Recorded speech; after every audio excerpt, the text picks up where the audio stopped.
to introduce Dr. Will Sharp's presentation. And so William's going to be telling us about feeding issues. We know that feeding issues are common among individuals on the autism spectrum, often leading to nutritional deficiencies and impacting overall health and well-being. This presentation aims to provide a comprehensive understanding of the various feeding challenges faced by autistic individuals, and we'll also explore the underlying causes, including sensory sensitivities, behavioral factors, and medical conditions. Additionally, the presentation will offer practical strategies and interventions to address these issues, emphasizing the importance of multidisciplinary approaches involving healthcare professionals, caregivers, educators, and autistic individuals themselves. So we will be listening to Will Sharp for about the next 45 minutes as we learn about understanding and addressing feeding issues in the autism spectrum. So let me turn it over to Will and welcome him to Echo Autism Communities.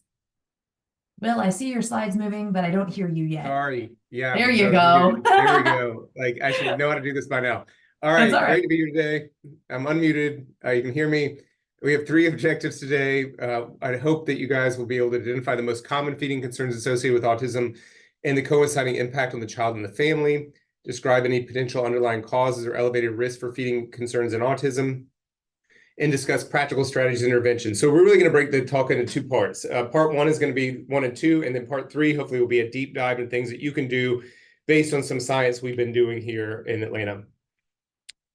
Let's get it going.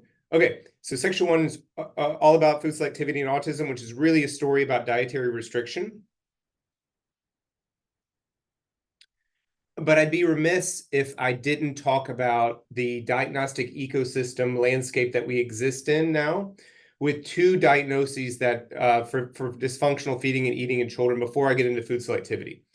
So we have 1 diagnosis called pediatric feeding disorder. That is a multidisciplinary diagnosis that is defined as impaired oral intake that is not as age appropriate and is associated with medical, nutritional, feeding skill, and or psychosocial dysfunction. It was introduced in 2019. It is now in the ICD-10, at least in the United States. ARFID is a corresponding psychiatric eating or feeding disturbance defined as impaired, defined by avoidance or restriction of food intake. It was introduced in 2013, and it's in the DSM-5. It was introduced in 2013 in DSM-5. I believe it's now in the ICD as part of 2022, 2023. But regardless, these 2 diagnoses exist. Navigating the overlap is something I've been focusing increasingly on because both of these diagnoses are relatively new and it's caused some confusion. As part of my hat that I wear at Feeding Matters, we've been creating resources. So I want to give the audience a place to go if they want to go a deep dive in this PFD versus ARFID kind of distinction. But PFD really exists as a multidisciplinary diagnosis to recognize that when children aren't eating, there are really a number of factors that may contribute to that. Being medical, feeding skill, nutrition, and psychosocial. So, a medical is really ruling out any type of pain, discomfort, issues that may be leading to a child avoiding eating. Feeding skill is really focused on when children don't have or are not developing the skill they need to consume food in a efficient or adequate manner. And then I'll go over nutrition and psychosocial in a minute.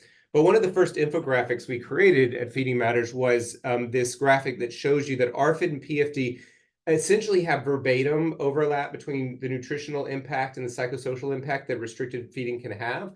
But PFD was really developed by my colleagues to be a home for kids who are not eating because it's not safe for them to eat. So they either or they can't manage it. So cardiorespiratory compromise, aspiration, any medical disorder that can impact pain or eating along the GI tract. And then feeding skills, really that idea that certain children with neuromuscular conditions are not going to have the oral motor and other neuromuscular skills to adequately consume food.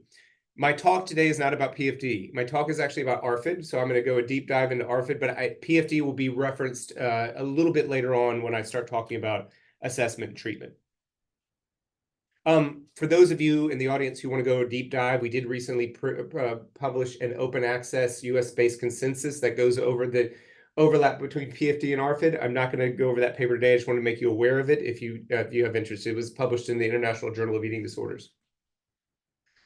And part of this publication, we really emphasize that, there is a lifespan from birth to adulthood that occurs in our relationship with food. And when we talk about the type of feeding issues I'm going to be describing in terms of autism today, I'm going to be looking at the developmental window in terms of like early to late middle childhood. So I'm talking about individuals who are not infants and they're not babies, but I'm going to be talking about mainly school age and older kids. All right, so ARFID. ARFID is, like I said, was introduced in DSM-5, and it has 4 manifestations. So prior to ARFID, you had to be underweight in order to get a diagnosis of feeding disorder. And what I think is beautiful about ARFID is they now have 4 and/or kind of manifestations. So you can be significant weight loss is one, or you could have significant nutritional deficiencies, or you could be dependent on enteral feeding or oral formula supplementation, or you could have marked interference with psychosocial functioning. I thought this is a beautiful definition because it does recognize that certain kids can eat enough volume of food, and this is the case with autism oftentimes. They need enough volume of food to meet their needs, but they may have underlying nutritional deficiencies and/or marked interference with psychosocial functioning related to their dietary patterns. And there's increasing evidence that ARFID involves is a negative association with food driven by anticipated aversive outcomes that are thought of being temporal proximity to the act of eating. So the way I like to think about this is you have a negative relationship with food, and it could be 3 different pathways. I'm disgusted by food, and that's usually a sensory characteristics. And one way to think about it is I don't like food. Second pathway is I'm apathetic to food. I'm not interested in food. I don't care about it. And the third pathway is I have acute fear of eating. So it's scary. I don't want it. I want it to go away. And this is a different type of feeding and eating disorder than the weight, shape, eating concerns, such as anorexia or bulimia. So I do want to emphasize this is a feeding and eating disorder in the DSM. So ARFID at its core, from a manifestation standpoint, involves restriction in the volume and/or variety of food consumed. And I like to also highlight the way the volume and variety goals are achieved. And I'd say this in terms of food selectivity, because we've found that a lot of children with autism are eating, but they're only eating in certain places or with certain people, or we're only eating with certain food, only eating certain foods, or the family's making significant accommodations to make sure their child's eating enough food to support their nutritional needs. So that those accommodations may mask underlying risk. Okay. So this is the part I give you my story, observations from a feeding clinic, a story of volume of variety. Landed in this clinic back in 2007. Been here for about 18 years. And I'm going to use my plate, the government guidance on what you should eat, this beautiful plate with fruits, vegetables, proteins, grains, and dairy, to tell you a story. So I took some food photography. This is the best I could do. So you got your strawberries, your green beans, your chicken, grilled chicken, pasta, and milk. And one patient profile we came in was what I'm going to call a volume patient. They weren't eating anything. And these patients tended to have congenital or acquired respiratory cardiac GI problems, which cause difficult or painful eating. These kids tended to have things like reflux, food allergies, gastroenteritis, prematurity with intubation. And we know that feeding problems are very common among kids with complex medical conditions. 40 to 70% of kids with complex medical conditions have a feeding issue. And these kids make sense because they're associating eating with some type of painful experience. So that really that causal driver being acute fear, scary, I don't want to eat, paired with medical complexity. And in the medical setting, these kids were being detected by falling off the growth chart. That is, they weren't eating, they were not thriving because they were restricting their food intake. And we have a medical solution to this at the time. We were seeing G tubes and NG tubes and formula supplementation as a way to solve for this. All right, patient profile number 1. So patient profile number 2, they had a plate, and their plate would turn into something like this. And it was really a story about variety. That is, they were eating enough volume oftentimes, but they had this orange plate. I bet you guys have all seen this kind of, it's been referred to as the autism diet back in the day. But you've got, French fries, your goldfish, your puffs, your chicken nuggets. I forgot even what those things are called. Oh, and your juice here. And so we see this pattern where this plate gets replaced by snacks, fats, and processed foods. And we see a wholesale rejection of healthy fruits, vegetables, as well as healthy proteins in the diet. And so one of the things I want to emphasize is this is not picky eating, and I love Feeding Matters, Call It RFID campaign. But we started defining food selectivity back in 2008, 2009 as eating a narrow variety of foods and or rejecting one or more food groups. We were seeing this as involving the strong preference for starches, snacks, and processed food, and a rejection of healthy foods.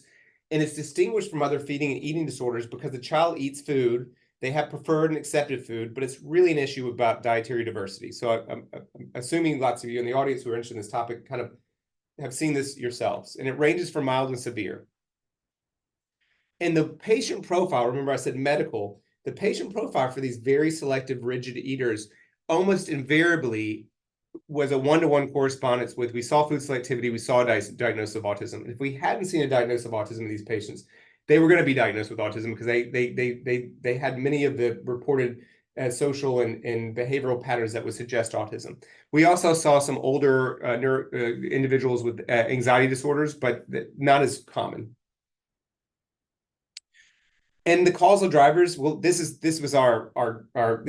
my working theory. Causal drivers is that if you're going with that ARFID subtype of disgust, they're focused on the sensory characteristics. They don't like the food. And you combine that with this insistence on sameness and this great Feeding Littles graphic about this blueberry can be juicy, squishy, sour, sweet and sour, but processed food is the same every time. We do a great job of creating uniformity when we're making industry level food. And when we were writing about this back, 15 years ago, this wasn't something that was being routinely screened for in medical settings because growth is the main parameter we use to assess how people are doing in terms of their relationship with food. And these individuals are not falling off the growth chart. So one of my big calls for this talk is please look beyond growth to screen for nutrition status and autism. Look beyond growth. It's more of a story, it's more than anthropometrics. In terms of medical management, I used to show this slide with a question mark, like, what are we doing about this in the medical community? I am seeing, as this hopefully increased recognition of feeding problems, obviously being invited here today suggests there's interest in this topic. But we are seeing greater levels of formula supplementation and or multivitamins being prescribed if the child will accept those foods. That's important. Got to have a selective eater actually be willing to eat those foods or eat those supplements. This is to really highlight that food selectivity is not picky eating for a few reasons. And one of them is picky eating is a normal part of our normal developmental process. We know between the ages of 2 and 6 that we narrow our diet. All humans do it. I can talk about that as a whole nother talk, but we know that picky eating is part of normal development. Food selectivity is different. It's different because it's a narrowing of the diet that never blossoms back. You never bounce back from food selectivity. It's also different from the emotional response that you get with trying to get a child with food selectivity to try new foods. You get a strong emotional response to those new foods. But this is a great one of many studies that have shown that food selectivity persists. And this is a call, my second call against this wait and see approach. Just wait it out. The child will start eating. And we know that food selectivity has an impact during childhood. So we've seen in terms of the patient or the child, we know that the risk for diet-related diseases. I have a whole nother area of interest in terms of scurvy and rickets being seen in individuals with autism. We do have good evidence that it's probably contributing to obesity in this population. And it also limits social participation in activities because food is omnipresent in what we do as human creatures. So we celebrate with food and we surround ourselves with food. So we also know that family members living with food selectivity, they can describe meals as stressful and chaotic. So instead of bonding during the meal, they're extremely stressed out. Efforts to introduce new foods results in strong refusal behaviors. So it's very taxing to try to get the child to eat new foods. And unfortunately, it also influences what other people are eating because when you're bringing in new foods to the home and the child's not eating and not thriving and having a strong response to that, the family members start narrowing down what they're willing to eat because they don't want to deal with the response to that, the sight or smell of non-preferred foods. All right, so back when we were seeing this pattern, we were wondering, like, what happens to a selective eater when they grow up? So if you look at that plate with all of the nutrient-dense snacks and fats, like we were suggesting, I bet it leads to obesity. So while I was at this conference, and Lisa Crowan from Kaiser Permanente was presenting this about adults with autism and what their medical and psychiatric comorbidities were. And, your eyes would naturally go to the high rates of psychiatric conditions, rightly so. But my eyes gravitated to obesity, the diabetes, and the hypertension, because that suggests that this might be the long-term outcome of a diet of eating that for an entire lifetime, and sleep disorders, obviously, with obesity. And so how highly prevalent is it? It's highly prevalent, but it depends on how you ask it. So in 2013, we had this meta-analysis and systematic review. We were looking at like how many kids with autism have food selectivity. And one study said up to 95% of the sample was described as resisting new foods. Essentially, sometimes it's 50%, sometimes it's 95%. I'm more in the middle. I bet it's that most children with autism have struggled somewhat with eating. But I think if you take that bell curve approach from a mild to severe, I think only a subset have really severe, and most kids are in that moderate range. And a lot of the things I'm going to talk about today are focused in terms of intervention, focus on that moderate range of individuals. I'm doing great for time. Sorry if I'm going quick. I'd rather spend time on intervention. I gave you some background. So summarize this first section. PFD, RFID distinction. The key here is you should always screen for underlying medical and feeding skill concerns when food avoidance or restriction, that's to say restriction and restriction, are present before starting an intervention. And I'll talk about that in a second. Food selectivity is the most common concern in autism, as well as the most well documented. It involves a restriction in the variety of foods consumed. And it involves strong preference for snacks, fats, and processed foods. By the way, that preference is seen universally across international borders. Now, it depends on the grains that are in your culture. Not all societies have this mass fast food ecosystem that we have, and that's a whole other topic as well. But we do see this preference for starches and grains in other areas of the world. It's highly prevalent and it persists without intervention in most cases. So we do need a strategy for intervening. Cool. That actually went fairly, it landed where I needed to, because I want to spend most of my time talking about how to deal with this, how to improve it. And I'm going to use this topic today called food flexibility. And it's a little bit different than how you might have seen a feeding intervention be framed. If you've heard of food flexibility, that's awesome. But I'm really focused on building flexibility and not targeting food. I don't want to think about targeting food selectivity anymore. I think I want to, kind of this idea of building resiliency. I want to build food flexibility in the patients when you're working with them. Okay, so the purpose of intervention. You want to prevent further narrowing of the diet. So like you want to stop the diet from going further down a pathway of dropping more foods. It's like I said, food selectivity persists, but you also see this pattern of dropping foods over time. Then once we prevent further narrowing, we also then want to build up a child's flexibility surrounding food and meal times. And we'll talk a little bit about what that looks like. But before we get into that, into specific strategies, before beginning any, this is kind of my public service announcement part of this, is before beginning any feeding intervention, we highly recommend that you get medical clearance. So we gotta make sure there's nothing along the pain or discomfort, going back to that definition of PFD, which I told you I would. We wanna make sure nothing painful or uncomfortable is happening along the GI tract. It's also good to know what you should be targeting. So involving a dietitian. I don't think nutrition, this is an old slide, but involving a dietitian is really important, because we want to have meaningful targets when we're trying to improve the diet. Obviously, I'm going to be talking about behavioral interventions today, but if there's concern about feeding skill or missed feeding skill milestones, you should involve an OT SLP with feeding expertise. All right, so for the rest of the talk, I'm going to be talking about a treatment we've designed called the meal planner. And the meal planner has been something we've been working on for more than a decade. It stands for Managing Eating Aversions and Limited Variety, and it's been revised, and I'll talk a little bit about how it's changed over time. But these strategies the strategies I'm gonna impart today are based on this work, and that's really an important aspect.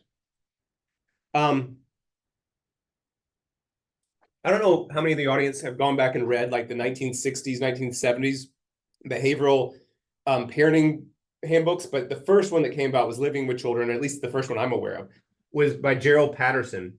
And since then, there's been lots of iterations of different parent training curriculums. PCIT is probably the most well-known and well-researched. I'm a big fan of PCIT.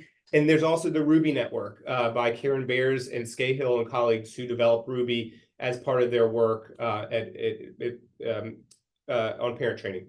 I say all this because Meal Planner is based on this idea that we can train parents to be to work with their child, and there's good evidence that parent training is effective. What I'm going to be talking about today in terms of intervention is based on 2 randomized clinical trials plus a clinical outcome study. Outcomes that have included during the first RCT, we saw reduced parent stress. We saw parents reporting improved mealtime behaviors. In the second RCT, we went a lot deeper in terms of like we observed meals, we got parent satisfaction. We used a standardized measure called the Brief Autism Mealtime Behavior Inventory, or the BAMBI, a great acronym. We also involved a blinded independent evaluator based on Larry Scahill and Karen Bears' work with Ruby. We kind of, Larry was in my lab, so we borrowed from his work. And then more recently, we've been deploying the strategies that I'm going to be imparting today in our clinical practice and seeing really nice outcomes in terms of increasing food intake across food groups and significant subclinical reduction in food selectivity.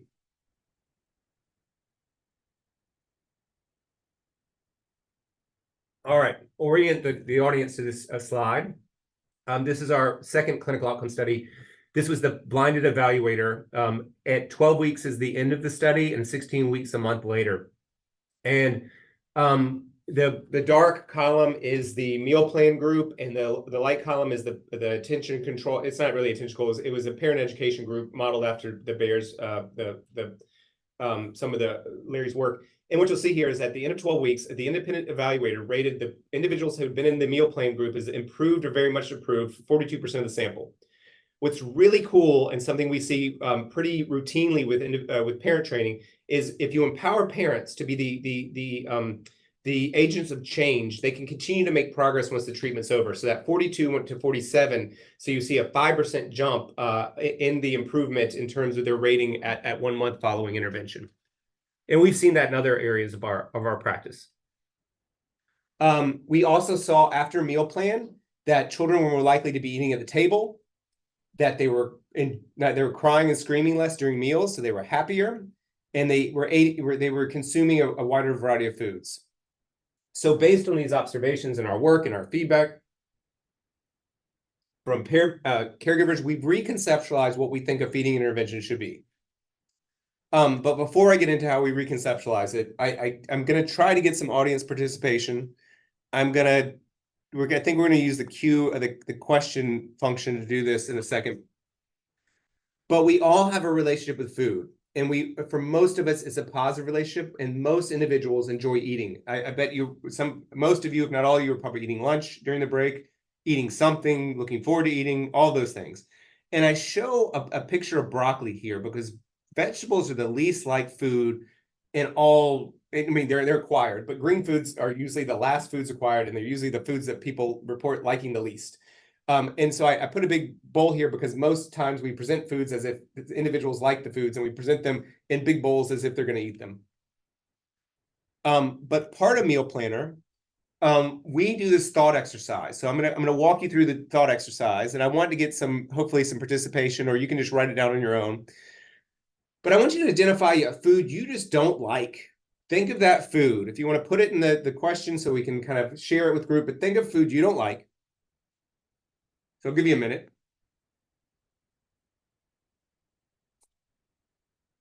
We've got some really good ones coming in. Mushrooms, liver, tofu, cooked beans, liver's got asparagus, liver is like, we're going to go with liver. Actually, okay. So now I want you to think, what would happen if you decided, okay, so what happens when you think about eating that food, if you want to share that? So like when you're thinking about that food and you think about eating it, what pops in your head? Like,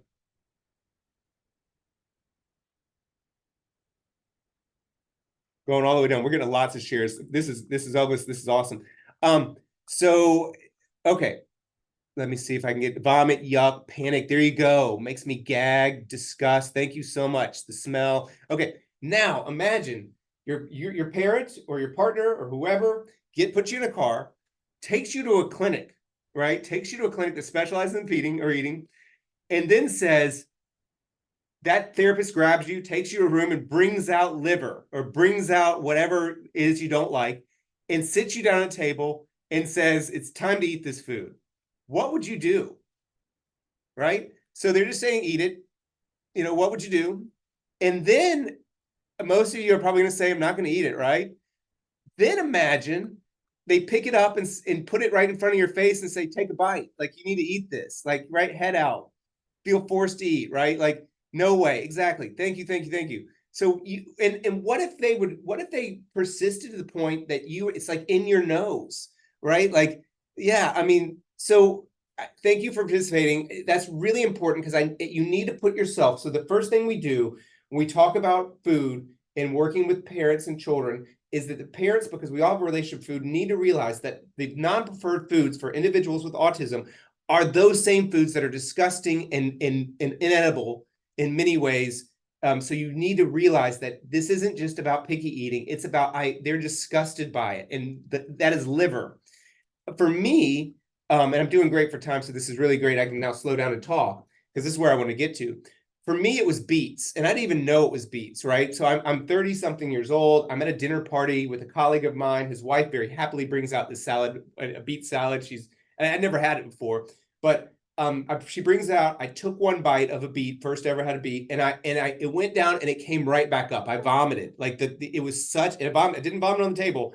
I had the wherewithal to hold it in my mouth and swallow it back down.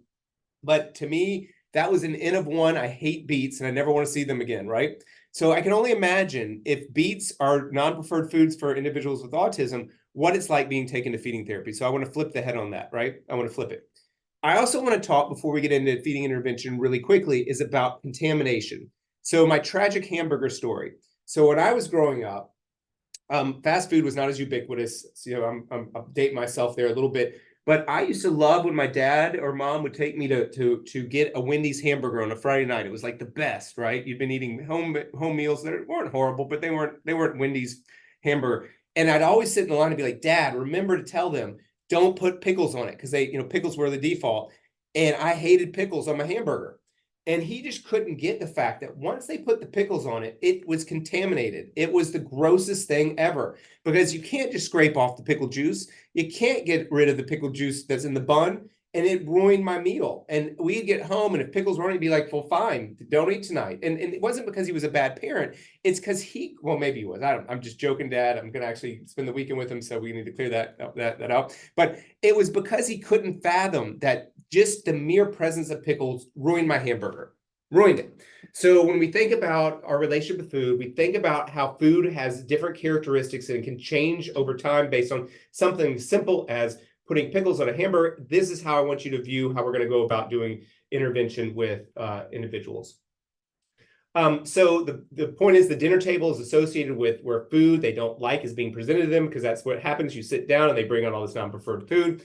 And so when you go to AI and you say, AI, what is learning? Learning is the process of forming association between stimuli, behavior, and experiences, which is a foundational aspect of how we acquire knowledge and adapt to our environment. So here's what's happening with learning. There's a common lack of structure related to eating when you're dealing with individuals with food selectivity.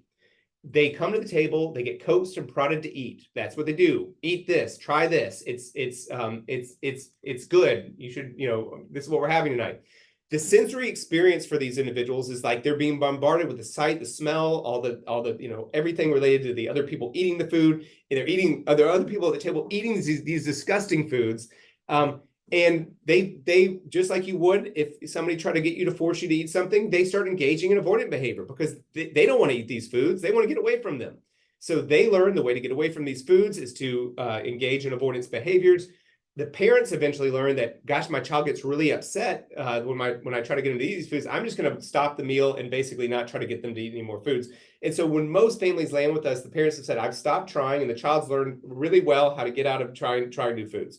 So when we went about designing Meal Planner, we've redesigned it to involve 3 phases. One phase is establishing meal hygiene.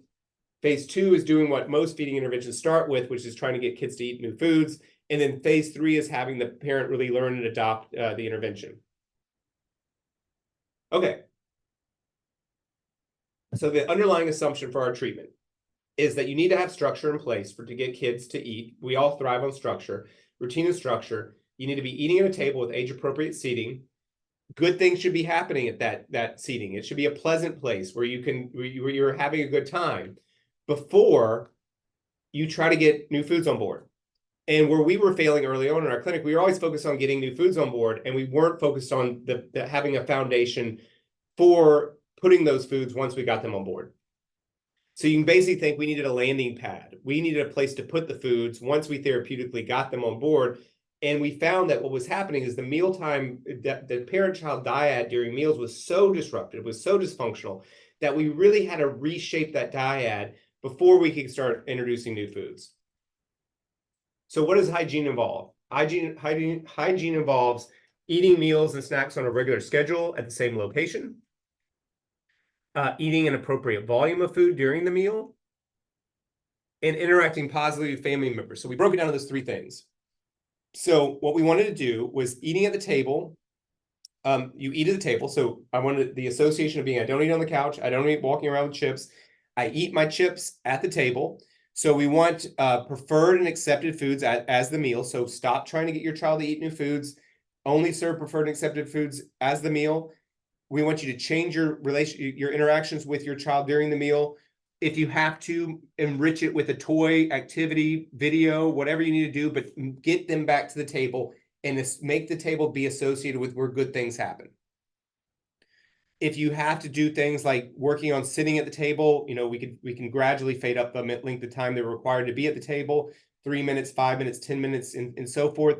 I'm not really fixated on you've got to be sitting, you could be standing, but the idea is like eating occurs at this location at these times.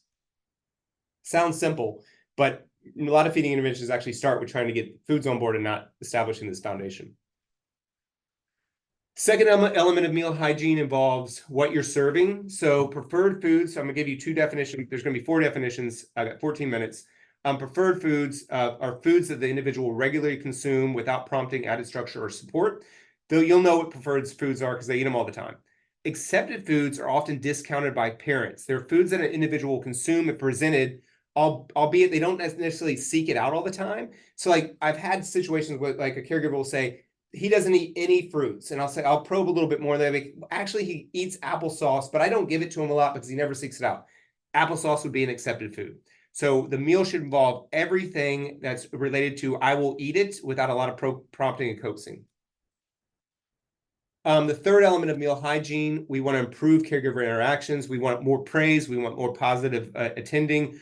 We want to have contingent attention, ignoring mild problem behaviors, potentially enriching with a tangible either during the meal or as a reward after the meal, and limiting your instructions. This is very PCIT-esque, but limited instructions, effective instructions, and we give feedback on that.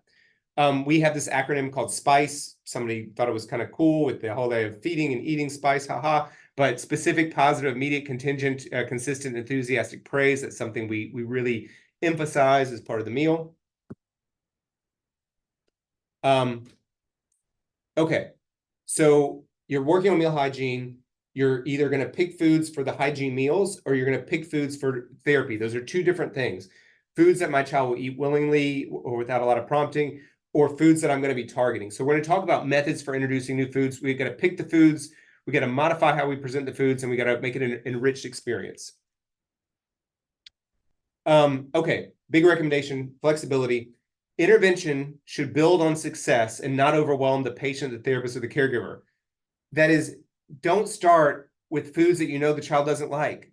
Success involves having short and long-term goals. So don't start with a bowl of beets or a bowl of broccoli. In the manual, we talk about giving a child a large amount of food that they aren't familiar with or that they don't like usually makes an already unpleasant eating situation even worse. But what's interesting is because we all have a relationship with food, we think, well, of course we should present it as if they eat the food. That's why it's so important to have the mindset of like, this is liver, this is beets for the individual. And then you need to consider the sensory aspects of food, the taste, the color, the size, the texture, the consistency, how the food looks. That's really important because as a sensory based ARFID presentation, you're going to leverage the sensory aspects of food as part of therapy. So an example of early flexibility. So if I get a kid who's really, really rigid, say he only eats chicken nuggets from a certain brand of a certain, certain frozen brand of chicken nuggets, I'm probably not going to be like, you know what, a great next target's green beans. I'd probably say I need to build flexibility within chicken nuggets. Because if he's so narrow that I can only present one type of chicken nuggets, then that's not going to be that's not going to be easy in therapy. Now, this is different, mind you, than my mindset was I got to get more foods on board. Not yet. I need to get the child more flexible with eating different varieties of the preferred food items before I can go start working on something else. An example, like if you eat apples, I might start with pears. Sensory wise, that's very similar in terms of texture and appearance. If you eat vanilla yogurt, I might start working within yogurt types like strawberry and blueberry and so forth. And if you only eat canned green beans, I might start working on something like another type of canned green food that was similar. But you get the idea here is the idea is don't jump too far. We structure this with two other types of foods, drop foods. These are food items previously consumed on a regular basis, but no longer accepted. Drop foods are usually going to be the foods I'm going to recommend you target first. So these are not foods consumed during infancy. These are foods like when he was 5, he used to eat waffles and he dropped them over time. And now he's 6 and he hadn't had waffles in 2 years. Probably going to start with waffles as the first target food or therapeutic addition. Versus like the final category is target foods that you would like to introduce. These are usually going to be my last foods I target. Now, as somebody who's been doing this for a while, I used to jump to the target foods. And I got to say, this roadmap of preferred, accepted, dropped, and then target foods is much easier a road than it used to be. Jennifer in the previous talk talked a lot about a lot of the strategies that we just apply during the meals. Our food exposure involves 2 parts. Actually, it's more parts than that, but choice is a big part of it, and antecedent manipulation is another big part. And our therapeutic toolbox is fairly large. We use exposure and response prevention. Remember, avoidant and escape maintain behaviors. You got to expose to something. We'll talk a little bit about that. Choice whenever possible. Stimulus fading always. Reward systems, yes. And bite charts are okay. They help track things if need be. Key is it's a multi-element package. It's implemented with flexibility. So exposure. A motto that we have is you persist with a reasonable demand or reasonable instruction. Persisting, making sure the child can makes contact with the new food or feeding experience. So you've got to contact something to learn about it, right? So you've got to have some success. And then reasonable is really based on the child's current diet and history of food and eating. If just sitting at the table causes a high reactivity, I'm just working on sitting at the table. I'm not even trying to get them to eat food at the table, right? Like, so you're basing your instruction on what you're asking them to do based on where they're at. Choice, the child and family select the foods to target. Start with easier foods and build on success. I recommend that you pick between 2 and 8 items to be introduced. And then when I'm working individually during that phase 2, so we talked about hygiene, phase 2 is that exposure, which I didn't highlight, we're in that phase 2 part. The child's going to pick, if you want to do like, hey, we're going to have banana and green bean during this meal. Which one do you want to try first? Choice. All right, you picked banana. How big do you want the bite? I describe it, and I'll show you this in a second. When I'm asking the child, basically letting them feel some autonomy, some ability to design their own treatment. When I think about bite size, I'll say something like, it can be this big, and I usually start like with a 1/4 by 1/4 size, and then I start narrowing it down, and it makes it seem like things are getting easier and easier. And I know they're going to pick the smallest bite. I don't care. They're at least making contact with it, right? I often will say, okay, today we're trying, you picked green bean, and I don't really start with green bean, but you're going to start with green bean. And so I might say, how many bites do you want to do? And what I do is make it seem like things can get harder or easier. So do you want to try 3, 6, or 9 bites? Most kids go with 3. That's cool. They at least picked one. And then once we kind of explored initially some foods, I'll say, which foods that we tried today do you want to add to your list? And then they get to pick the items that will be part of their exploration, right? Stimulus fading. Stimulus fading allows the caregiver to gradually reduce the level of support, but I like to think of stimulus fading as is involving you gradually increase the bite size or bite number. You're making it, you're going from easy to more difficult, but you're doing it based on the child's success and how they've been able to acclimate to what you've been asking them to do. So like an example would be larger bites. I usually use a 3-meal rule or 3-day rule. So, after 3 days where they've been eating this one food really well, I double the bite size. 3 days, I double the bite size. 3 days, I double the bite size, and you get the idea. So then when I get larger bites, I present it as a portion, so where they're actually scooping it up. And then I add that portion to the hygiene meals with foods that are already established. Remember that landing pad? I'm then taking the new food that I've gotten on board, and I'm dropping it into that meal with other foods. And I probably wouldn't make the portion when I first drop it in that big. I might go back to like half of that, in terms of presenting that bite size. And so have a plan, gradually increase the bite size, gradually increase the bite number, allow mastery to occur, and then generalize the hygiene meals, like I was saying, and always use the choice system. So the choice system is really important because once again, we want people to be agents of their own change, and we want them to be able to participate if possible. Some kids with who are not able to engage in choice, we let their behavior guide us for how distressing or challenging something is, and we try to do the same approach, but just go so slow based on how they're communicating with us with nonverbal cues, right? And then once again, I like a 2 or 3 meal rule, 2 or 3 day rule. So this is cueing me to talk about the 1, 2, 3 trend statement. So 1 time is an anomaly. 2 time is something happening once is an anomaly. So kid eats a food 1 time. Who knows if that's a pattern? 2 times means that they've co-occurred, but 3 times is a trend, right? So in the ABA field, which this is kind of based on, you need a trend, and trends are based on 3 dots, and you need to see trends over time. So once again, I need to see stability over time. I tend to prefer going slower than faster. Some kids will let you know that they're getting comfortable, and you can go faster, but I always start slow. Avoid the one more bite experience. So what I find is most of the time the parents are so excited, and our therapist so excited, so and so ate this for the first time, and they've already set up the rule. They've said all you need to do is eat 3 bites because that's what you chose, right? 3 bites and it's over. And when they take 3 bites and the kid does well, they'll be like, all right, here's another one. Don't do that. It's called punishment. You've added something that was previously aversive to somebody who just admitted something they've never done before. So don't do the 1 bite rule. The way to get around the 1 more bite rule, like recommendation, is when the child's done, you can say, and you can have more of this, but it's up to you. I'm just going to put it over here. And what's fascinating about doing this is once a kid starts to understand, like, I'm not going to be pressured, I'm not going to be forced to eat things, and I actually like the way that tasted, and they're not going to make me eat more. They're not going to continue to pile on, but and they'll usually pick it up and start like eating it on the side. It's pretty cool to watch. This is my cue to say that we're playing with house money. And by that, I mean, food is one of the primary reinforcers that you don't actually have to program for in many cases. So if we can approach feeding therapy and approach getting kids to make contact with food in a different way, and don't throw the kitchen sink, which I'll talk about in a second with them, you're actually playing with something that most people enjoy. Once again, most of us have a positive relationship with food. We're trying to get them to have that relationship as well. You might start seeing spontaneous flexibility. That flexibility might be eating foods without prompting. Like I said, in therapy, they might just pick it up. Parents often say this is working. It's, they're just eating in new places. They're trying other people's food. They're showing this idea that, like, they're not vigilant anymore. They're not like, they're not waiting for, more prompting and eating to eat something disgusting. They're actually showing more relaxed flexibility.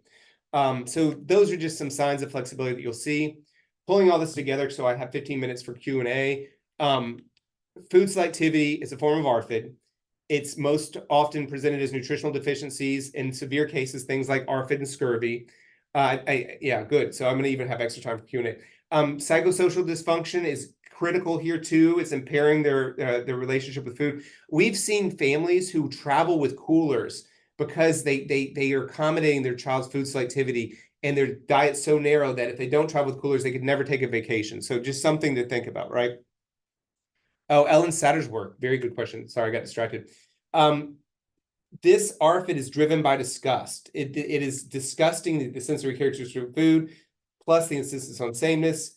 We need to conceptualize food differently since most of us enjoy eating. Remember your liver example and my beet example. I highly recommend improving meal hygiene before focusing on variety. Move slowly and avoid throwing the kitchen sink at kids. That's not fair and it's not cool. And that's it. And we did that in a really great amount of time to give a good amount of time for Q&A. So I'll stop and we can chat. Love it. That was amazing, Will. Your energy is contagious. And so that was fantastic. Thank you so much for that. So we do have some really great questions in the Q&A. And so I know you can also see the Q&A, so I'll help with some of them. But if you see ones that you're really like, oh, I want to answer that one, that's great. Why don't we start with the Ellen Sater question? Because I know you saw that, and I have a few people that were asking about that. So the question I see is, how might, and if so, where does Ellen Sater's work fit in here? So her work is assuming a non-psychiatrically impaired relationship with food. So if you look at her work, she says that parents' job is to, model eating and provide food. And I'm not going to do it justice, but you get the idea. She says parents' responsibility, child's responsibility.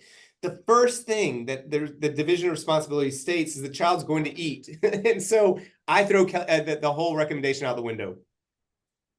So I don't know if that's helpful, not helpful, but I find that to be almost assuming the child likes to eat and they don't. Yep, I think that makes sense. And that's very helpful. And I know, again, there's quite a few questions kind of related to those similar topics. So another one that I wanted to ask you, or that I think is a relevant one to many in our audience. So at what age are you able to diagnose ARFID, for example, and differentiate this from eating habits and basically picky eating from ARFID? The example that's being given is I have some parents that will come in even at 12 months of age when we're really emphasizing that transition to solid foods, that have concerns that their child will only eat certain solid foods or or is resistant. And so how early is too early is essentially what this question's asking. Okay, so that's a great question. And I could do a whole lecture on ARFID because it's such a fascinating diagnosis. So I want to highlight two things. I keep the DSM on my desk because my eating disorders colleagues, who, by the way, I love my eating disorders colleagues, but sometimes they're not reading the DSM. And so the most interesting thing about DSM-5 is they created a new category called, if you can see this, feeding and eating disorders, right? It's no longer eating disorders only, they're feeding and eating disorders.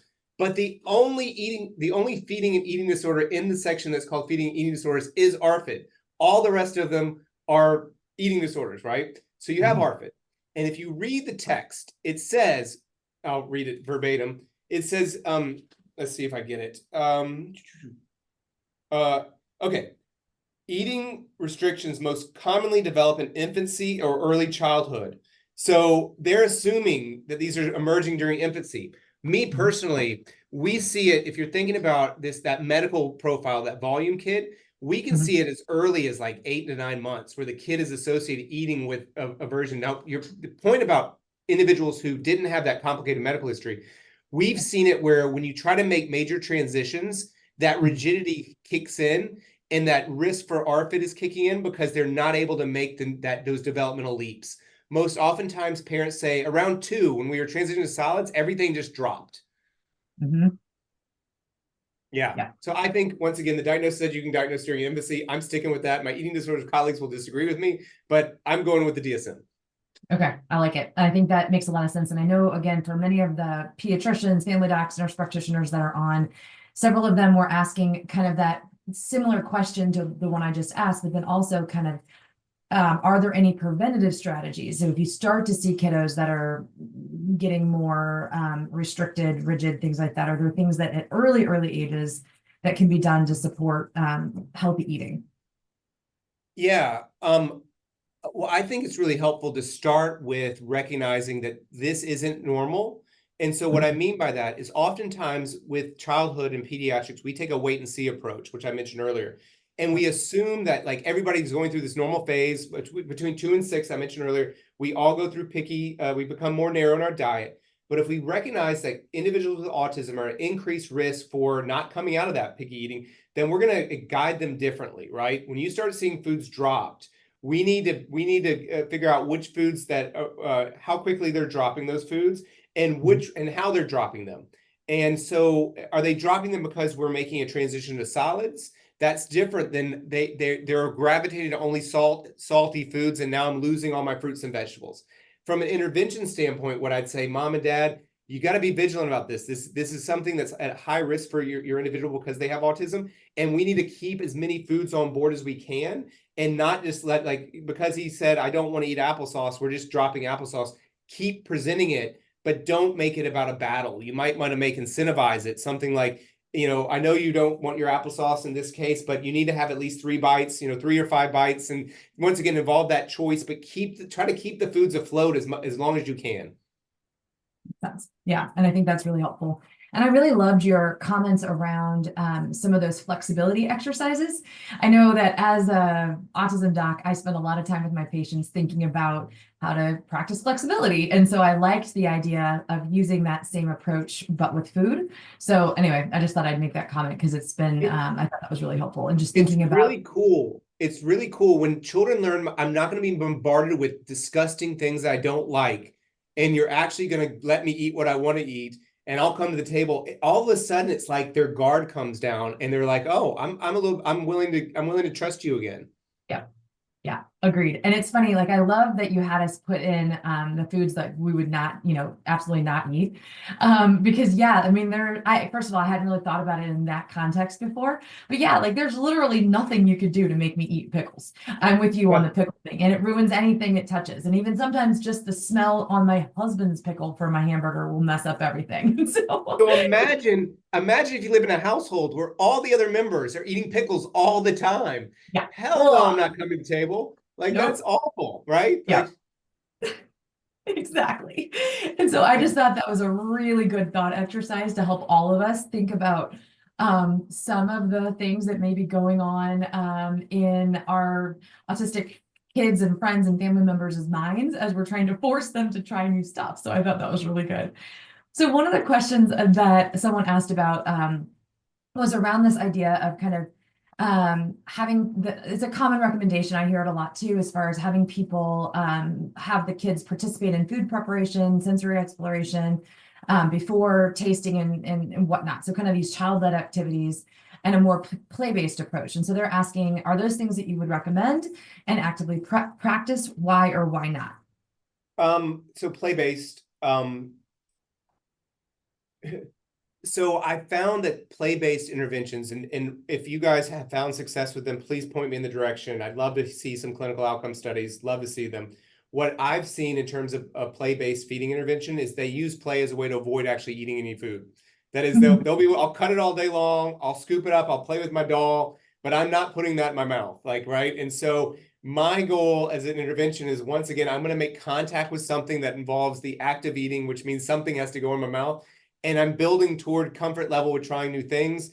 Play, once again, it's more like a distraction and more of a way to but if anybody's seen success with this, I'd love to, contact me, let me know. I know all of the branded feeding therapy approaches. It probably works for certain kids, but not the kids that have a psychiatric diagnosis. I think that's fair. I mean, I think that makes a lot of sense. I do think for, again, the generalists that might be listening, I don't think that's a bad approach initially to have kids kind of be more comfortable around food. I think of it, I'm no feeding expert, but at the same time, I think about it as kind of building that comfort like you do with getting them to the table. But I agree with you that it's not likely to result in a major change in food variety outcome, like getting them to eat more food. So I think that makes sense. And I think of it as, if you're using play as an intervention for a psychiatric level feeding and eating disorder, not helpful. If you're using play to prevent, like if you get engagement with food, sure, but I wouldn't send them to feeding therapy that's play-based if you're dealing with this degree of food selectivity. Unfortunately, there's not a lot of good therapies out there. I mean, that's the landscape where we sit in. So obviously doing something like this where we disseminate just general practical strategies is something very helpful because there's not a lot of good feeding individuals out there. Yeah, agreed. And so some of the questions have also reflected on the meal planner manual as far as the programming. And so is it something that people can either be trained on, or how would they access that if they wanted to learn more?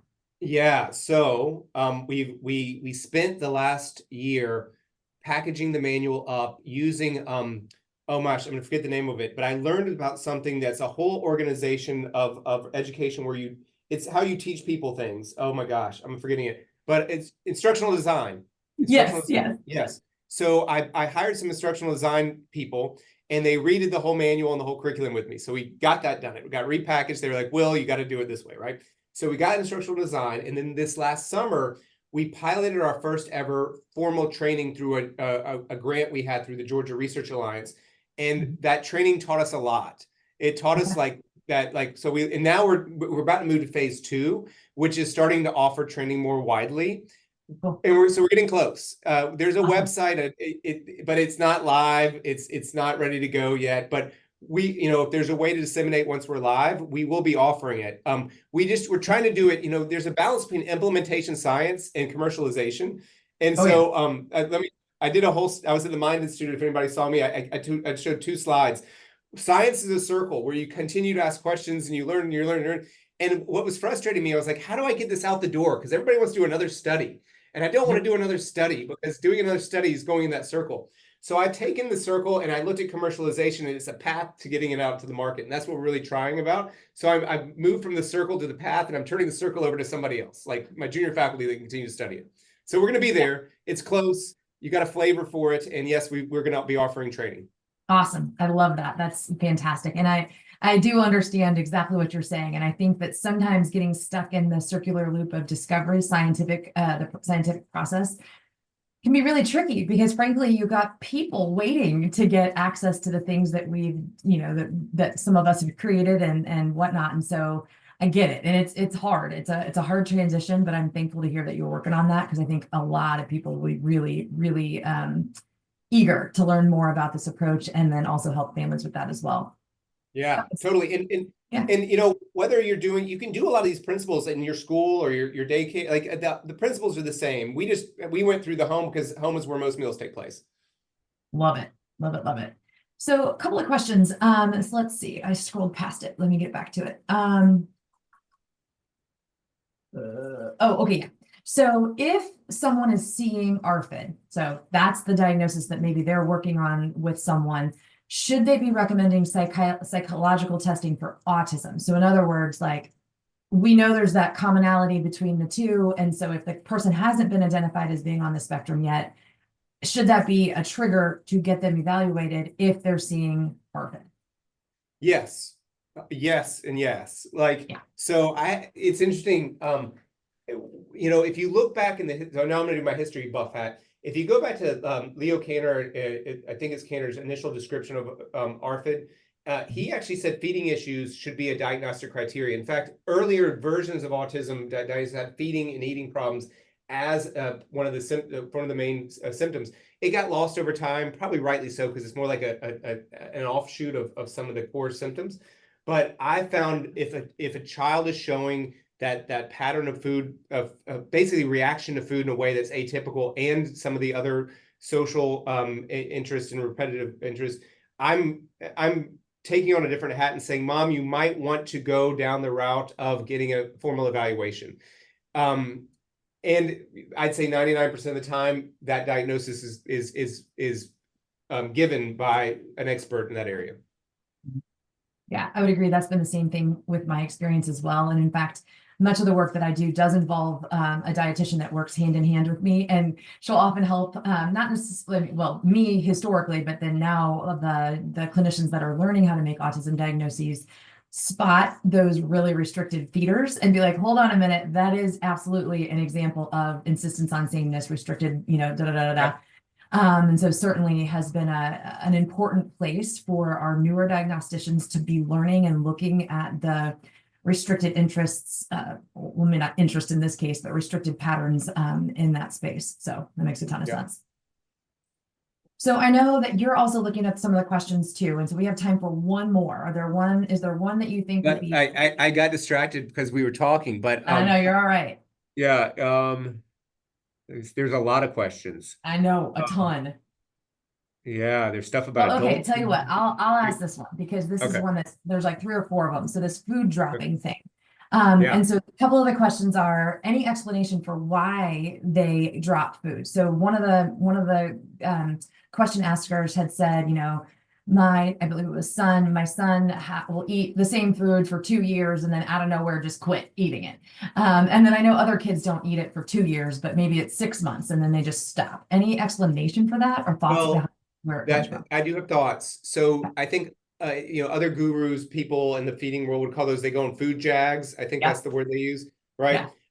I think what happens is we all can get habituated is not the right word, but saturated, whatever the word is. Like, I've had this too much. I'm sick of this, right? So like, my daughter doesn't have, autism, but I'm not trying to disclose that part, but she used to eat like black bean quesadillas like every meal, like when she was growing up. And eventually she's like, I hate these. I've had them every day. So we know that variety does lead to more pleasure with eating. So so I'm thinking that if you're eating the same thing over and over and over again, you're just going to eventually get tired of that presentation. So my advice is to grab onto if you're talking to parents, like if they still want their black bean quesadilla, maybe do it every other day, every third day, but don't make it breakfast, lunch, and dinner, because eventually they're going to gravitate to it, and then they're going to drop it, and you're going to be like, oh my gosh, what do I? So my rickets and scurvy patients are those kids who have like narrowed down to one, and then they just get rid of that one, and you're left with nothing. So once again, knowing that variety is the spice of life, whatever that's like, there's some truism in that, and that keeping some variety on board, albeit small, will lead to less risk for dropping foods. Yeah. Okay. That's super helpful. Thank you for that. And again, I think I know there have been so many questions and we will obviously are out of time, but would love to have you come back one of these days.